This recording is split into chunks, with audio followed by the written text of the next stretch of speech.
అంగన్వాడీ కార్యకర్తలకు న్యాయం చేయాలని ధర్మ సమాజ్ పార్టీ నాయకులు డిమాండ్ చేశారు. సోమవారం హుస్నాబాద్లోని ఐసీడీఎస్ కార్యాలయం ఎదుట అంగన్వాడీ కార్యకర్తలతో నిరసన వ్యక్తం చేశారు. అంగన్వాడీ కార్యకర్తలు మాట్లాడుతూ ఆధార్లో ఉన్న 65 ఏళ్ల వయసు ఖచ్చితమైనది కాదని, అప్పట్లో ఏదో అంచనా ప్రకారం ఆధార్ కార్డులో తప్పుగా వయసు నమోదు చేశారని తెలిపారు.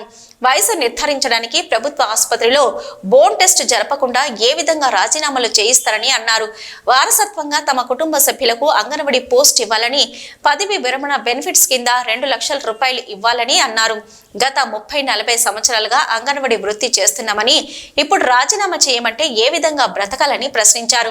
సిద్దిపేట జిల్లా ధర్మ సమాజ్ పార్టీ జిల్లా అధ్యక్షుడు బోయిని సదన్ మహారాజ్ మాట్లాడుతూ అంగన్వాడీల న్యాయపరమైన డిమాండ్లు ప్రభుత్వం పరిష్కరించాలని డిమాండ్ చేశారు.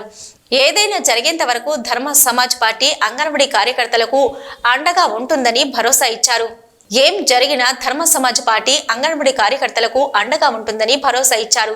90% పేద వర్గాలకు చెందిన అంగన్వాడీ కార్యకర్తలకు న్యాయం చేయాలన్నారు. కార్యక్రమంలో కరీంనగర్ జిల్లా ధర్మ సమాజ్ పార్టీ జిల్లా ప్రధాన కార్యదర్శి తాళ్ల నరేష్, అక్కనపేట మండల అధ్యక్షుడు వద్దిరాజు సతీష్, అంగన్వాడీ కార్యకర్తలు పాల్గొన్నారు. మండలాల పరిధిలో ఉన్నటువంటి అంగన్వాడీ టీచర్లు మరియు అంగన్వాడీ ఆయాలు వీళ్ళందరికీ కూడా వయసు 66 దాటిందని చెప్పేసి వాళ్ళందరినీ రిజైన్ చేయాలని చెప్పేసి సిడిపిఓ గారు వాళ్ళకి చెప్పిన దృష్ట్యా వాస్తవంగా వాళ్ళ వయసు నిర్ధారణ అనేది ఇప్పటిదాకా ఒక సైంటిఫిక్గా జరగలేదు.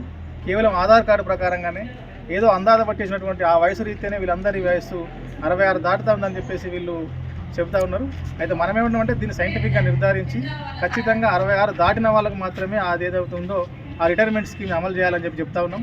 అదేవిధంగా 66 దాటి ఉన్నటువంటి ఆ మహిళలు ఎవరైతే ఉన్నారో వాళ్ళు ఒకవేళ విధుల నుంచి తప్పుకుంటే ఖచ్చితంగా వాళ్ళ బంధువులనే, వాళ్ళ కుటుంబ ఉన్నటువంటి సభ్యులకే మళ్ళీ హెల్పర్ పోస్ట్ని ఇవ్వాలని చెప్పేసి, అదేవిధంగా రిటైర్మెంట్ బెనిఫిట్స్ ఏవైతే ఉన్నాయో ఆ రిటైర్మెంట్ బెనిఫిట్స్ ఖచ్చితంగా అంగన్వాడీ హెల్పర్లకి 2 లక్షల రూపాయలు రిటైర్మెంట్ బెనిఫిట్ ఇవ్వాలి. అదేవిధంగా టీచర్లు అయితే 5 లక్షలు ఇవ్వాలని చెప్పేసి ధర్మ సమాజ్ పార్టీ తరఫున తెలియజేస్తూ ఉన్నాం. వాళ్ళకు అనుకున్నటువంటి ఆ బెనిఫిట్స్ ఏవైతే ఉన్నాయో ఆ బెనిఫిట్స్ రావడానికి, అదేవిధంగా వాళ్ళ యొక్క ఏజ్ నిర్ధారణ జరగడానికి ఖచ్చితంగా ప్రభుత్వం చొరవ తీసుకోవాలని చెప్పేసి కోరుతా ఉన్నాం. వారికి ఏదైనా న్యాయం జరిగేంత వరకు ఖచ్చితంగా ధర్మ సమాజ్ పార్టీ వాళ్ళకి మేము అండగా ఉంటామని చెప్పేసి తెలియజేస్తా ఉన్నాం.